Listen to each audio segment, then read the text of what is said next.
Hola, ¿cómo están compañeros de carrera docente? Este video será un acercamiento hasta que, bueno, por fin logro hacerlo, ¿no? Porque he tenido varios inconvenientes técnicos y alguna pérdida de archivos. Espero que este ya sea el final, el video que por fin voy a poder desarrollar. Pero bueno, en fin, el siguiente video es un trabajo para la materia Lectores Autónomos dictada por la docente Paola Pacanchique en la carrera de Ciencias de la Información y la Documentación, Bibliotecología y Archivística de la Universidad del Quindío. Así pues, buscaré no extenderme mucho porque no quiero que haya algún otro inconveniente. Entonces, a continuación, la idea será abordar tres textos y tres autores que hablan sobre una teoría de la lectura, buscando encontrar elementos comunes para desarrollar este ejercicio teórico práctico. Considero que es un ejercicio teórico práctico porque debo exponer lo que entendí de tres textos y básicamente eso es un elemento fundamental dentro de estos. Sí, es un ejercicio entre el texto, el lector y obviamente el escritor o el productor de ese elemento lingüístico, semiótico al que nos estamos acercando. ¿Listo? Entonces, vamos a abordar tres autores. El primero será Estanislao Zuleta, que es un filósofo colombiano, y su texto será titulado Sobre la lectura. El segundo autor será Umberto Eco. Ya muchos lo conocen por sus novelas o por sus escritos filosóficos sobre lingüística, sus acercamientos a la semiótica. Bueno, de este autor italiano vamos a tratar el texto que se llama El lector modelo. Y por último, pero pues no menos importante, vamos a citar y a analizar un poco una de las teorías fundamentales de una pedagoga estadounidense norteamericana que es Louise Rosenblatt. ¿Listo? Y el tema que vamos a tratar, o el texto que vamos a abordar sobre Rosenblatt, es donde se plantea todo el modelo transaccional de la lectura. ¿Listo? Bueno, sin más preámbulos, intentaré entonces a continuación acercarme un poco a elementos que se relacionan entre los tres textos, entre los tres autores, así como resaltar algunas leves diferencias entre ellos, intentando con esto hacer una aproximación, que si no es muy exacta me perdonarán, pero intentando con esto hacer una aproximación a las ideas fundamentales y a unos elementos centrales de lo que abarca una teoría de la lectura como tal. Así pues entremos en materia. Bueno, para empezar entonces hablemos un poco de Estanislao Zuleta. Bueno, antes de esto hay que aclarar que considero que en los tres textos hay tres actores fundamentales, obviamente, que uno es el lector, otro es el texto el texto en sí, el texto como tal, y el tercero, pues, obviamente el que produce ese texto, el que produce ese objeto concreto que podemos acercarnos por medio de la lectura, ¿cierto? Pero más allá de esto, los tres autores también encuentran una idea fundamental y es la interactividad que juegan estos tres elementos. Es decir, los tres elementos es más o menos como un análisis muy, pues me parece a mí fenomenológico en el sentido de la filosofía para acercarse al objeto como tal, ¿sí? Al objeto en sí. ¿Por qué?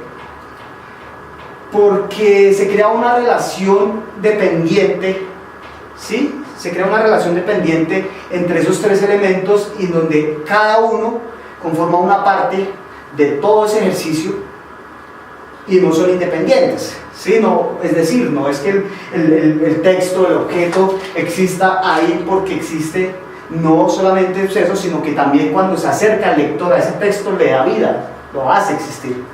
Pero bueno, tal vez estoy divagando un poco alrededor de esos temas. Entonces, lo importante aquí es resaltar la interactividad entre todos los elementos de un proceso de una teoría de lectura y cómo cada uno juega un papel fundamental para el desarrollo de esa actividad. Eso es algo que los tres autores proponen, que los tres lo ven como algo cierto y que rompe en cierta forma algunas teorías anteriores en donde el texto existía en sí y listo. ¿Ok? Entonces, el primer autor que vamos a tratar en este caso es Stanislao Zuleta, ¿cierto? En su texto sobre la lectura nos propone, aunque digamos que concretamente no vamos a encontrar una definición de texto expresada así, tal cual por Zuleta, sí vamos a encontrar unos elementos que nos ayudan a definir cuál es la idea de lo que es un texto para Zuleta, ¿sí? Un texto es una representación de signos, ¿sí? Representación de signos. Estos signos crean una relación entre ellos, ¿sí? Diferentes signos crean una relación entre ellos, y aquí es donde el lector juega un papel fundamental, ¿cierto? Porque el lector tiene que abarcar todos estos signos y crear un sentido, crear un significado. Al crear este significado, ¿cierto? Al lector acercarse a esta representación de signos, crear la relación entre ellos y de esto producir un significado, el lector se está acercando al código del texto. El código del texto puede ser un código independiente, o sea, puede ser un código que da el texto en sí, ¿cierto? El código lo da el texto, el lector lo interpreta, ¿sí? Hace una interpretación de este código, y aquí es fundamental el papel del lector en la interpretación, porque lo que les decía, juega un papel activo más no pasivo. El lector tiene que jugar un papel activo para crear esta interpretación por medio del entendimiento de la relación de los significados de estos signos. Algo así más o menos es lo que plantea Zuleta, por lo menos hasta donde yo he podido entender, ¿cierto? Entonces, se asignan estos valores, se crea una interpretación por medio de una actividad, por medio no de una pasividad, sino un lector crítico, un lector que analice, un lector que se meta en el cuento y que no vaya de afán. Si algo que hace Zuleta en este texto es valerse mucho de la literatura y, por ejemplo, usa como algunos elementos de El Quijote de Cervantes, que ya pues, decirse que todo el mundo conoce esa obra. De pronto no se ha leído, pero todo el mundo por lo menos sabe que El Quijote fue de Cervantes. En fin, por otro lado, también trata el pensamiento de Nietzsche, sobre todo cuando se habla en Zaratustra de las transformaciones del espíritu. Para los que no recuerdan muy bien, es cuando se habla de las transformaciones del espíritu, son 3: niño, camello, león. ¿Listo? Y se vale también del pensamiento de Marx y toma como ejemplos cómo este código, ¿sí? Cómo este código puede representar cosas totalmente diferentes cuando un lector no sabe interpretar el significado de los signos. Bueno, en teoría básicamente estas son algunas ideas de Zuleta y cómo se juega esa relación entre el lector, el texto como tal, y el escritor, que es el que plantea todo este conjunto inicialmente, pero que muchas veces puede escapar a su intención. ¿Por qué? Porque muchas veces todo este conjunto, cuando es enfrentado al lector, toma interpretaciones que de pronto el escritor no quiso plantear, que de pronto el escritor se le escaparon, o que de pronto el escritor insinuó. Puede ser. ¿Listo? Bueno, continuemos un poco con este ejercicio que estamos intentando desarrollar, realizar. Sigamos entonces hablando sobre este escritor, filósofo, lingüista italiano llamado Umberto Eco. Empecemos por comprender, pues, antes que todo, que para él, digamos que hay unos términos, por ejemplo, ¿sí?, en los cuales aceptamos un significado, digamos, de diccionario, ¿sí? Entonces, supongamos que un texto está lleno de estos términos para lo que él vendría a denominar que un texto vendría siendo una serie de artificios expresivos.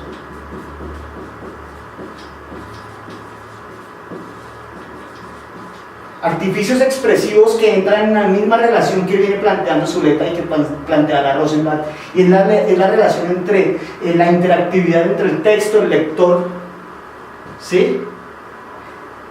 Y obviamente el escritor. Como veremos ahorita, hay una pequeña diferencia con Zuleta entre lo planteado por Umberto Eco. Pues, dentro de esta, digamos, triada de la actividad de lectura, encontramos que un texto repleto de artificios expresivos siempre está incompleto, ¿sí? Así tenga un significado, así tenga una serie de diccionario, siempre está incompleto porque necesita una interpretación. Esta interpretación, ¿quién la da? Esta interpretación la da el lector en la relación directa con este texto. Entonces, ahí es donde viene un concepto súper importante en este escrito de Umberto Eco, y es la actualización. La actualización se refiere a la infinidad de significados que pueden entrar a desarrollarse en la relación entre este texto y el lector. En otras palabras, nos trae a colación Umberto Eco la premisa ya conocida por todos, en que el mensaje está, o sea, que ese tipo de relación está definida primero por un emisor, segundo por un mensaje, y tercero por el receptor de ese mensaje, ¿cierto? Una tríada que está relacionada estrictamente, en donde el emisor es el autor, el mensaje es el texto, y el receptor de ese mensaje obviamente es el lector. Pero creería yo que, a diferencia de Zuleta, ustedes me corregirán de pronto si estoy muy equivocado,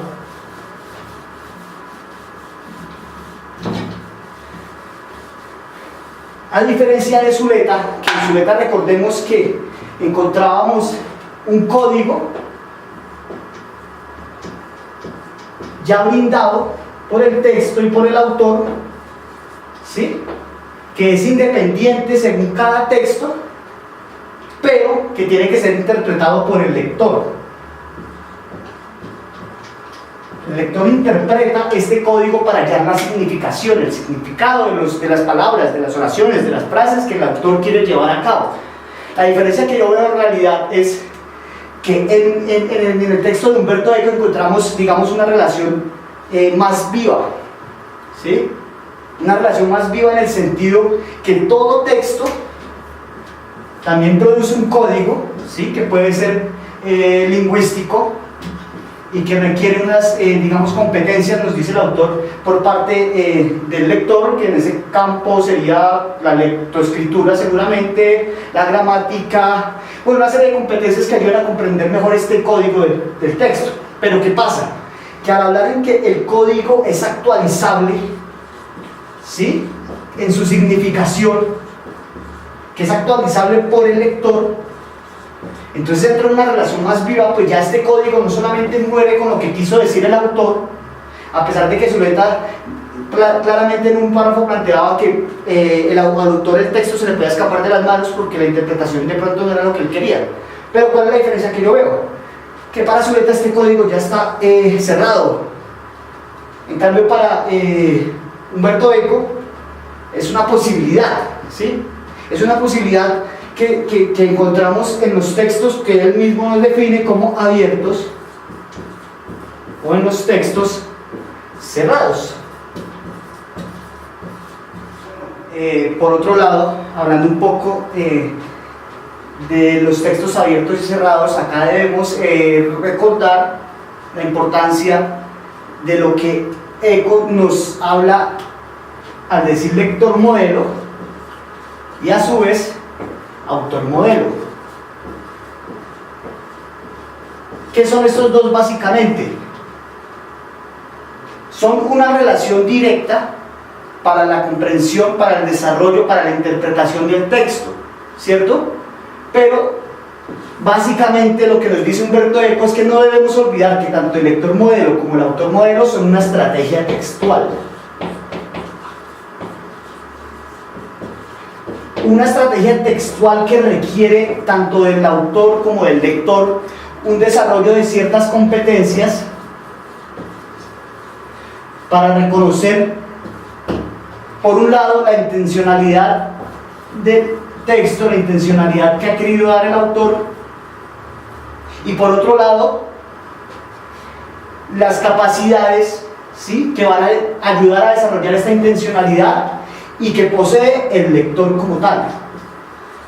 Entonces, es una relación recíproca, es una estrategia textual para lograr que se logre una mayor interpretación y que se logren ciertos objetivos que se están pensando alrededor del texto.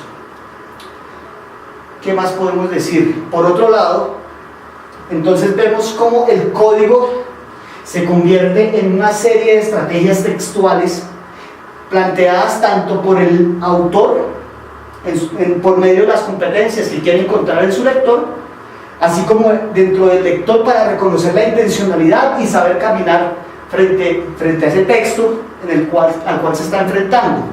A esto vamos con textos abiertos y cerrados. Los textos abiertos son una mayor posibilidad de interpretación. Los textos cerrados van más hacia la idea en la que quiere centrarse el autor y no tanto a la interpretación del lector. ¿Sí? Son una posibilidad de interpretar, de imaginar, frente a otra posibilidad que es más cerrada, en donde es comprender simplemente, y es una mayor didáctica más que una estética, ¿sí? Los textos abiertos son más estéticos en el sentido en que promueven la imaginación, promueven la capacidad de interpretación, la variedad de interpretaciones, y los textos cerrados son más didácticos en el sentido de que quieren llegar a una sola idea. Entonces todo esto tenemos también que tenerlo en cuenta. ¿A qué se refiere esto y cuál es la diferencia que yo veo con Zuleta? En esto mismo, en que hay una mayor vitalidad ofrecida a esa relación de la cual estamos intentando aclarar un poco hoy con base en estos textos. Bueno, pasemos ahora entonces al tercer texto, al tercer escrito. Una autora norteamericana, una profesora estadounidense, es Lois Rosenblatt, y en su teoría de la lectura, que es basada en lo que se llama el modelo transaccional, también plantea una interactividad propia, y desde ahí parte básicamente su teoría. ¿Por qué?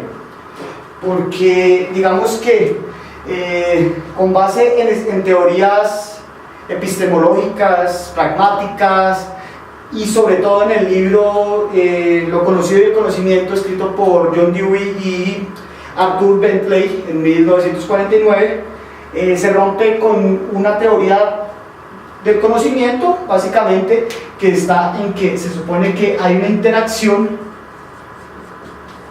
¿sí?, entre el sujeto y el objeto. Pero, ¿qué nos plantea esto? Esto nos plantea un dualismo. Un dualismo que nos indica claramente que este con este quedan una relación de diferencia y están aparte. Se relacionan, pero como diferentes, como apartes. Pero hacerme entender. Y lo que hace Rosenblatt es decir, no, o sea, aquí en esta teoría del conocimiento aplicada, en este caso, a la lectura y a su modelo, no existe una relación de interacción, existe una relación de transacción. ¿Qué implica una relación de transacción? Que ya no se trata de un dualismo en donde cada elemento está por aparte, sino que se trata de necesariamente una transacción entre diferentes elementos, ¿sí?, pero que terminan convirtiendo todo en una unidad. Se relacionan por medio de una transacción, pero cada uno forma parte de un solo elemento. Ya no hay un dualismo. Entonces es importante un poco comprender esta teoría antes de aplicar el modelo transaccional, porque el modelo transaccional de lectura quiere decir esto: es una unidad, como todos lo han demostrado. Ahora, hay un elemento vital, consideraría yo, para entender y para avanzar un poco en este modelo de lectura, y es la individualidad, ¿sí? en el sentido en que Rosenblatt le da una fuerza, ¿sí? Le da un impulso a las experiencias personales. Porque estas experiencias personales no solo ayudan en el momento de la comprensión lectora, sino que también influyen necesariamente este proceso de este modelo transaccional. Por eso es que la cantidad que lo que para Umberto Eco era, digamos, de conocimiento enciclopédico, por lo menos en significados, en conocimientos generales, que también juega un papel importante dentro de la teoría de Eco, para ella está muy resaltado la experiencia personal y, es decir, en un contexto social que influye directamente en ese conocimiento que usted tiene. Aparte de ese conocimiento que está influenciado por su contexto social, es su estado, por decir, anímico. Para ello también es importante reconocer el estado de ánimo en que el lector se enfrenta al texto, porque puede estar bajo niveles de estrés, bajo enfermedad, en fin, que también ayudan a conformar la interpretación. Pero bueno, nos estamos adelantando un poco. Volvamos al modelo transaccional de Rosenblatt y expliquemos algunas cosas para comprender mejor lo que se ha dicho. Bueno, ¿y por qué veíamos entonces que para Rosenblatt la experiencia individual es tan importante? Porque el modelo transaccional aplica tanto para el habla, como para la lectura, como para la escritura, ¿sí? En un proceso, ya sea en cualquiera de estos tres temas, siempre podríamos verlo muy similar a la manera en que lo planteó Umberto Eco, y es el emisor, el mensaje, el receptor, ¿sí? Sin importar cuál sean los tres medios, siempre hay una transacción. Es decir, cuando yo estoy hablando con otro, mi mensaje va siendo tomado por el otro, va siendo aceptado, va siendo decodificado y se va modificando de acuerdo a la charla que vaya teniendo con él, ¿cierto? Entonces hay una experiencia individual que nos va formando y que tiene una historia, ¿sí? De acuerdo a esa historia, este modelo transaccional modifica el texto, ¿sí? Es decir, de acuerdo a toda esta experiencia que he tenido dentro del campo del habla, de la lectura, de mi interpretación, voy a enfrentarme a un texto, ¿sí? Recurriendo a la interpretación del mismo en la relación con lo dicho por el autor, pero también valiéndome de mi memoria y relacionando estos hechos, estos pensamientos, estos sentimientos con lo dicho por el autor, y creando de esta forma también lo mismo con lo que tiene que ver con los otros autores, y es el código del texto.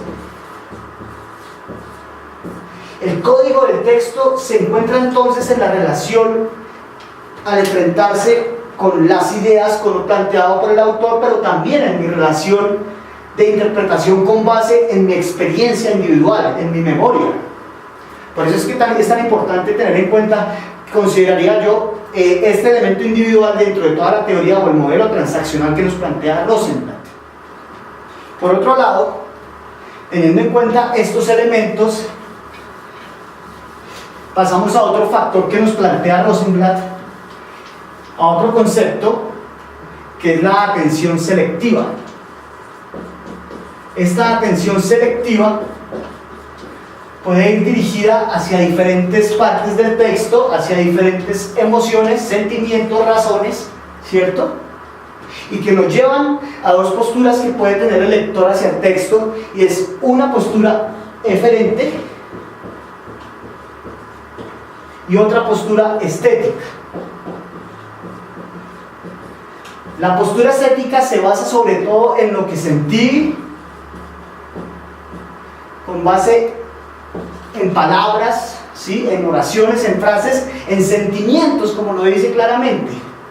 Sí, es una postura que en el campo de Umberto Eco sería un texto más abierto, ¿sí?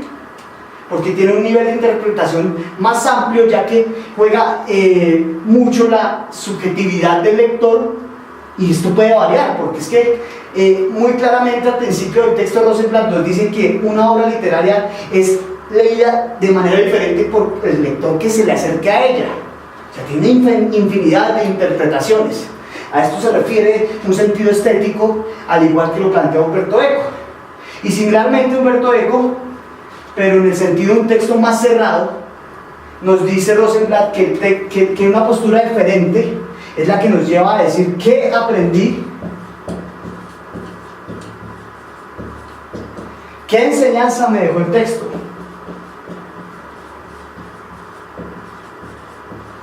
Es decir, una cuestión más racional que va más dirigida a la didáctica.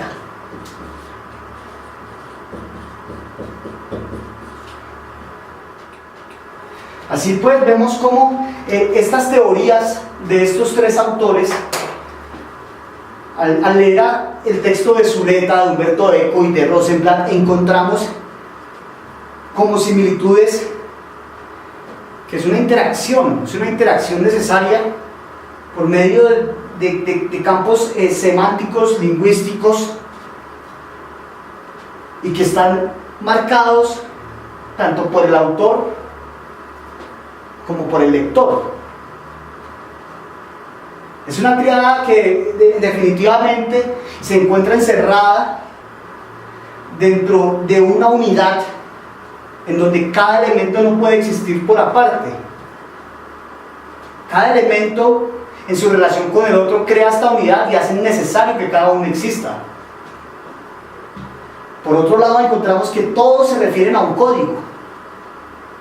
Hay algunas variaciones del código, como veíamos con Umberto Eco y Stanislao Sureta, que el código en cierta forma influye en lo que él llamaría Umberto Eco un texto abierto, un texto cerrado. El código necesariamente influye en el sentido en que de las posibilidades, por ejemplo, que tiene el lector de interpretación, ¿sí? Pero también vemos claramente que hay un trabajo necesario, que hay un esfuerzo necesario por parte del lector para tomar este código, ¿sí? Para enfrentarse a este texto y con rigurosidad, mas no de manera aburrida, porque una cosa no quiere llevar a la otra, pero sí con rigurosidad el lector vaya progresando en su análisis para comprender mejor las estructuras textuales, los mensajes, para llegar a una interpretación más profunda de las finalidades de estos textos. Bueno, quisiera de pronto exponer un poco más, pero creo que ya me estoy extendiendo mucho. Y pues la idea de esto también es un diálogo, ¿no? Es un diálogo en donde, como decía en un principio, es un ejercicio teórico práctico, porque nos hemos acercado a tres teorías de la lectura, y tal vez no haya entendido esa teoría de la lectura en ningún sentido, si de todas maneras, si tal vez no estoy interpretando bien lo que vi en cada texto, ¿cierto? Entonces por eso es un ejercicio teórico práctico. Pero es un ejercicio teórico práctico también porque sé que el nivel de profundidad al cual puedo analizar cada código de cada texto puede ir ampliando según mis conocimientos, ¿sí? Según algunas cuestiones subjetivas, que eso es claro, los tres autores que lo plantean, puedo ampliar la interpretación de este código y puedo mejorar este tipo de código y comprenderlo mejor de acuerdo pues, al conocimiento que voy creando con cada lectura, ¿cierto? Bueno, profesora Paola, compañeros, espero haya podido aportar en algo a esta discusión, a este ejercicio, a este trabajo. No siendo más, pues hasta una próxima ocasión, y muchos ánimos a seguir leyendo, a convertirnos en lectores más autónomos, en el sentido de que podemos abordar cada vez mejor y desde nuestra propia experiencia, desde nuestro propio conocimiento, los textos, pero que también podamos llegar a ser mejores escritores, en el sentido de que nos podamos desarrollar mejor desde un campo pragmático, no en un sentido pragmático de popular, pero sí en un sentido pragmático en que podamos ir, que se nos facilite cada vez más escribir, no solo leer. Compañeros, muchas gracias, hasta una próxima ocasión.